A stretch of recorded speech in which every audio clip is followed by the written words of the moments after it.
Well, Jesse is my son. He's my second born. His sister was born 20 minutes before him in 1982. He is a twin, and he's my only son. He, I think, his desire to, at least in my imagination, his desire to join the Marine Corps when he got out of high school was in part because he had found out I was a Marine, and I think in his heart he wanted to say, I bet if Dad can do that, I can do that too. But he's a very sociable person, very friendly. He's somebody who could make people laugh, easy to talk to and have fun with. It's just somebody that was very fun-loving, but at work he was very serious. He took his job seriously. And what did it from mean all to you? accounts. Yeah, I mean, what did it mean to you when you saw him going into the Marine Corps, kind of following in your footsteps, even if he may not have said it in that way? But what did it mean for you to actually see your son, your only son, Yeah. join the Marine Corps? I was proud of him. He had done well in boot camp. I was there for the graduation. I was very proud of him. He actually did better than I did, and it was a proud moment for me. I was glad to see he made it, and that things worked out for him. After he got out of the boot camp and the initial basic training, he went on to take his other training for his regular job, his regular MOS, and he also became a rescue swimmer, which I'm sure has been brought to your attention before, back in Cherry Point in North Carolina. And he was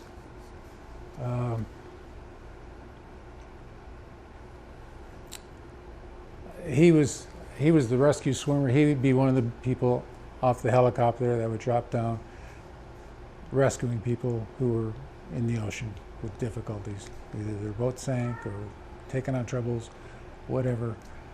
He would go down, get them out of the water, get them up in the helicopter.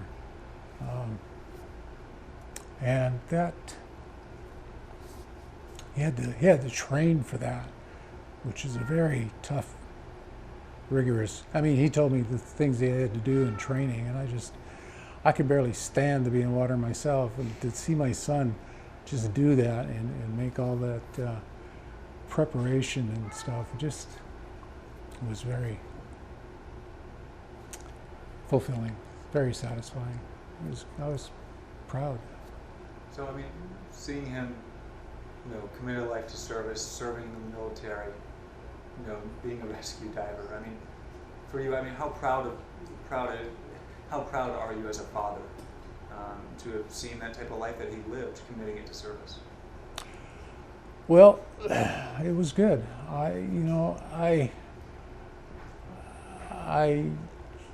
just was kind of really, it just seemed he was going a lot further and going a lot higher and working a lot harder than I admit, than probably I did at that age and at that time in my life. And I was just glad to see him commit and put all that effort and time into it. And he was loving it. He was really enjoying it. When he was the rescue swimmer and stuff, I think it was just very, I think it was fulfilling for him in many respects, and it was certainly something I could look at too, and just be proud about and tell my neighbors or tell my friends what he did for a living. And kind of changing gears a little bit, I mean, both your daughter and his girlfriend mentioned Jesse sometimes struggled with PTSD. Yes. Yes. How was Jesse's fight, I guess, with dealing with that trauma and that disorder, so to speak, that affects so many? Yeah, frankly, most of the time, after the rescue swimmer, he got transferred and he's been to Afghanistan and Iraq. I don't know where exactly the PTSD came from, whether it was back from swimming or during his tours in foreign wars, but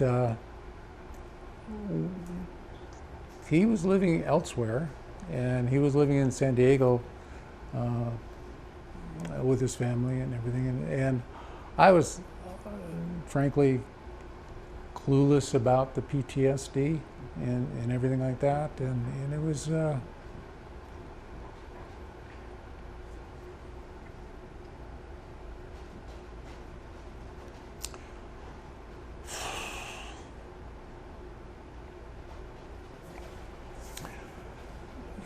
it was I wasn't sure how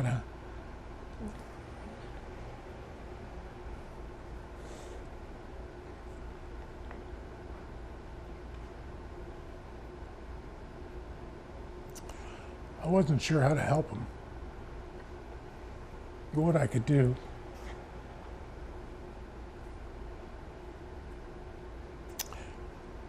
And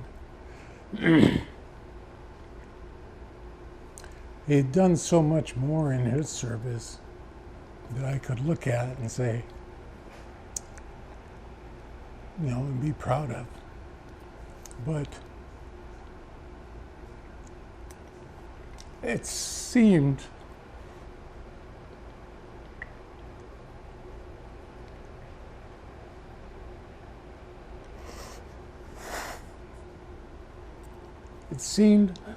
like it came at a terrible price.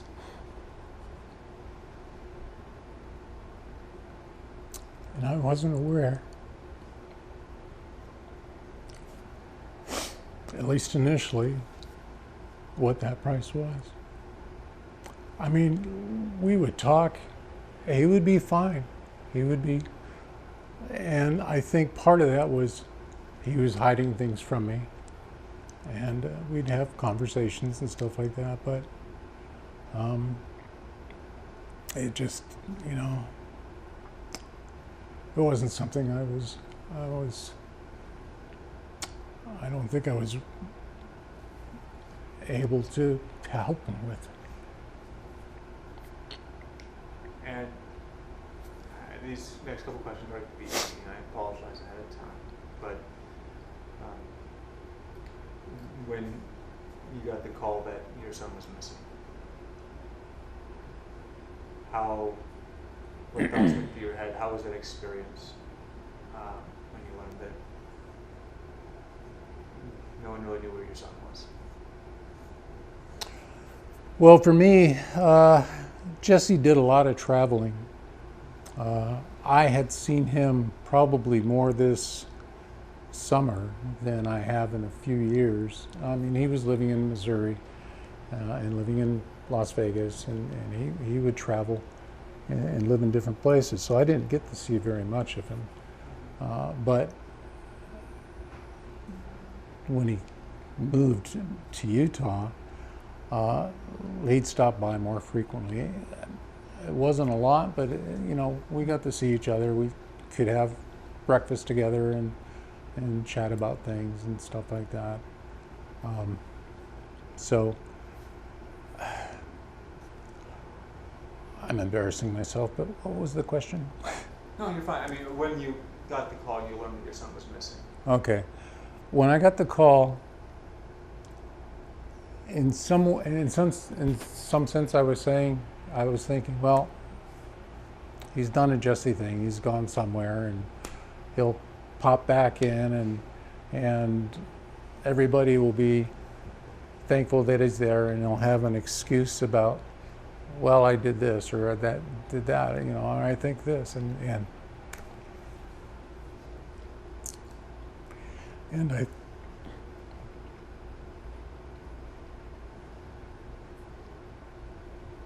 I hope that's the case. And for you, I mean, you came down here last Friday. There's been on social media, I mean, Bill Pulte has put a $10,000 reward for someone to help find him. There's people, you know, contacting your daughter saying they have leads. What does it mean for you to see as many people as there are, you know, out there looking for your son?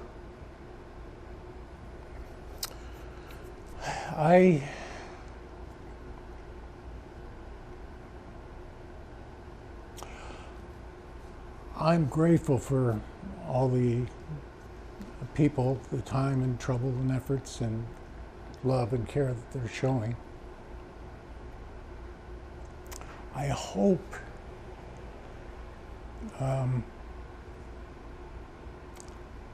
it's a what goes around comes around situation.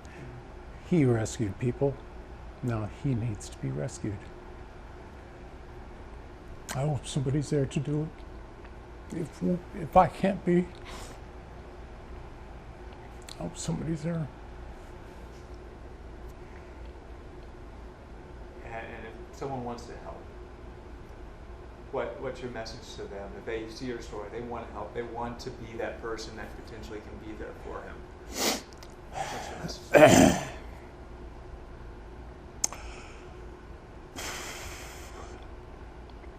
Well, I would encourage him. I mean, we have a poster of Jesse on a web page that can be downloaded, and people can get an idea of what he looks like, what his car looks like, get an idea of maybe they can see him, or maybe they have seen him. He's got enough unique features with tattoos and stuff. It might be pretty easy to identify him. I would just hope that if they want to look for him, if they want to try and post things or reach people, or even if they just want to go out and do some searching, I would appreciate that. Natasha is kind of the heading the whole thing, as far as you can coordinate something this fractious, but or fractured, with people all over the place doing things. But the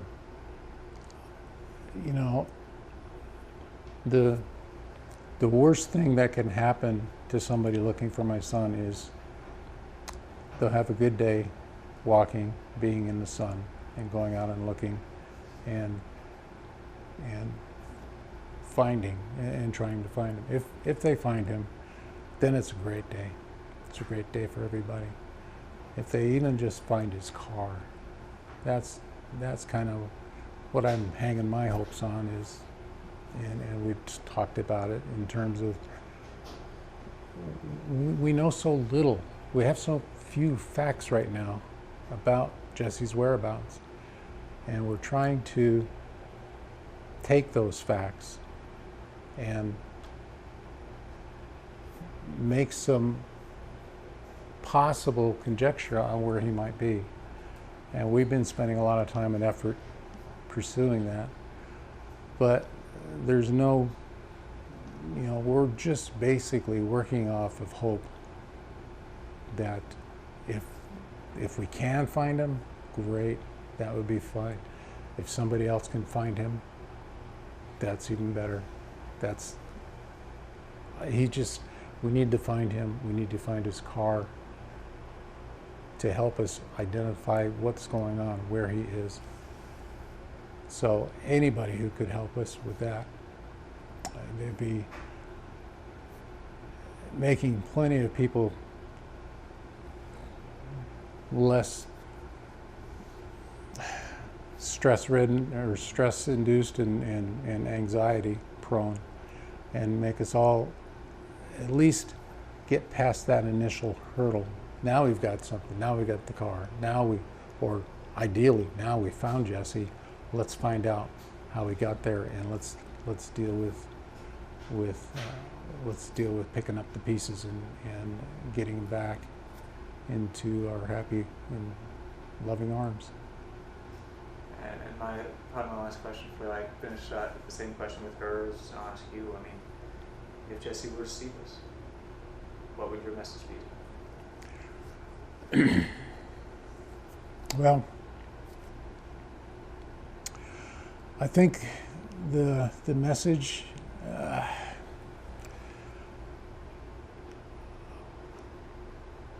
the words can't really convey the feeling adequately, so it may sound trite, but Jesse, we love you. We want you back, and we want to help.